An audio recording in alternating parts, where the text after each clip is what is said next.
Assalamualaikum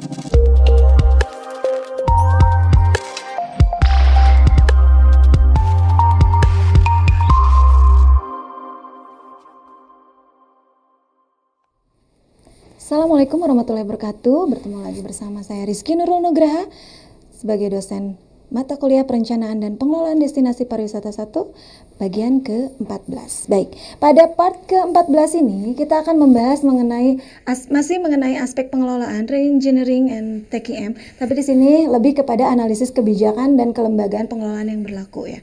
Unsur yang dianalisis di sini itu ada unsur yang dianalisis serta ada metode yang digunakan. Nah, the conservation target. Jadi untuk re-engineering sekarang karena pembangunan pariwisata ini lebih kepada sustainable development goals. Jadi pembangunannya lebih kepada the conservation target. Jadi target konservasinya itu betul-betul lebih kepada pemeliharaan lingkungan. Yang pertama yang diutamakan tentunya environment welfare. Jadi kesejahteraan dari environment itu sendiri, lingkungan itu sendiri. Ecosystem welfare, tentu kesejahteraan dari ekosistem. Human welfare, kesejahteraan dari manusianya itu sendiri.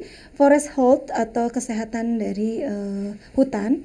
Limit hazard, natural resource and pollution. Jadi mengurangi polusi dan pengerusakan resources. Baik, kita berbicara mengenai the rational tools for policy analysis. Nah, policy analysis ini lebih kepada classical analysis problem solving. Ada teori 5S, nanti kita akan bahas. Lalu conservation and sustainable development.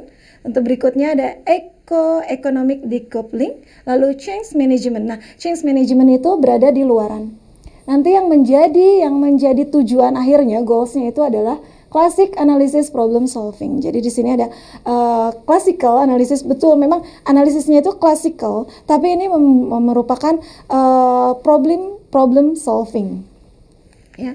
Lalu kita harus melihat misi dan misi dalam sustainable development itu tentunya misi itu di masa sekarang dan visinya itu di masa depan, masa yang akan datang. Misi saat ini apa? Siapa kita? Di mana kita sekarang? Harus kita lihat, kita harus bisa menempatkan diri. Lalu bagaimana kita ke sana? Nah, the way to go there itu merupakan strategi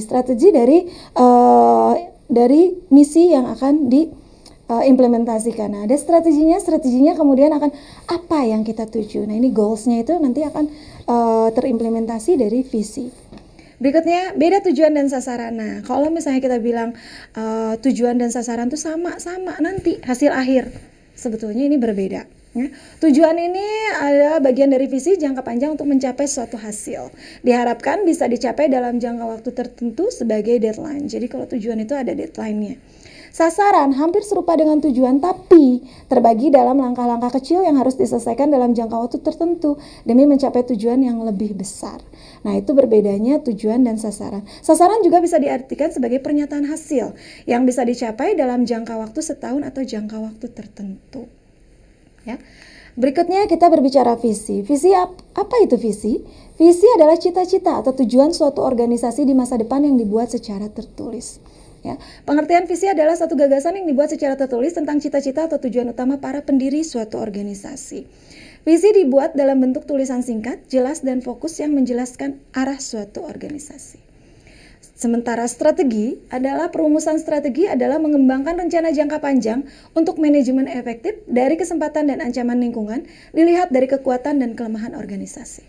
Sementara perumusan strategi meliputi perumusan misi, tujuan-tujuan, pengembangan strategi, dan penetapan pedoman kerja. Tentang misi. Misi adalah semua penjabaran dari visi suatu organisasi. Misi adalah strategi, tindakan, atau berbagai tahapan yang harus dilakukan suatu organisasi untuk merealisasikan visi. Misi adalah berbagai tahapan yang dilakukan untuk merangsang terjadinya pencapaian visi suatu organisasi. Nah, ini contoh. Contoh visi, terwujudnya sanitasi kota yang sehat dan berkelanjutan melalui partisipasi seluruh pemangku kepentingan. Misinya, meningkatkan lingkungan kota yang sehat dan bersih melalui pengelolaan air limbah rumah tangga yang berwawasan lingkungan. Tujuannya, meningkatkan akses layanan sanitasi melalui pembangunan sarana dan prasarana pengelolaan on-site air limbah rumah tangga. Sasarannya, meningkatkan cakupan kepemilikan jamban keluarga dari 110.000 KK menjadi 250.000 KK pada tahun 2012 ya. Bisa dilihat ya perbedaannya antara tujuan dan sasaran. Sasaran itu selalu ada deadline tapi jangka panjang dan tertulis dengan baik. Misalnya dari 110.000 menjadi 250.000 itu sasaran. Sementara kalau tujuan itu ingin meningkatkan akses, tapi ingin meningkatkan akses itu akses apa? Berapa banyak? Apa saja? Nah itu tujuan itu perbedaan tujuan dan sasaran itu seperti ini. Contoh konkretnya ya. Lalu berikutnya, apa yang dianalisis sih dari reengineering dan TKM ini? Pertama, kesesuaian antara strategi, tujuan, sasaran, dan program dengan capaian manajemen ekowisata. Jadi kalau di sini kalau berbicara sustainable development tidak jauh-jauh dari ekowisata. Berikutnya ada capacity building. Capacity building ini meliputi sumber daya manusia, organisasi, institusi, mekanisme, dan aturan yang berlaku. Baik, nah ini kita berbicara 5S interconnection. 5S interconnection itu S yang pertama apa?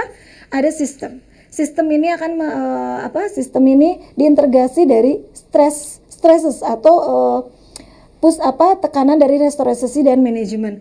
Lalu stresses ini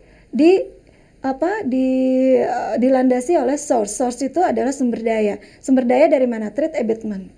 Nah, berikut dari threat abatement itu sebelumnya itu ada strategis. Strategis maka akan menghasilkan kesuksesan. Jadi kalau ingin sukses itu kita harus punya strategi. Dari strategi ini nanti akan ada dibagi menjadi threat abatement-nya itu source, lalu stresses. Dari stresses itu dari restoration and management dan sistem. Nah, sistem ini juga akan mengolah biodiversity health and threat status.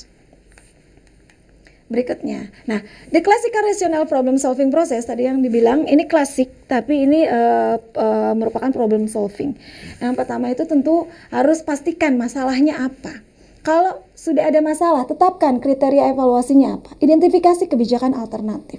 Lalu evaluasi kebijakan alternatifnya, seleksi kebijakan yang sesuai, baru implementasi kebijakan yang sesuai. Kalau kebijakan itu tidak sesuai lagi ya, pastikan lagi masalahnya sudah tepat atau belum, tujuannya sudah tercapai atau belum.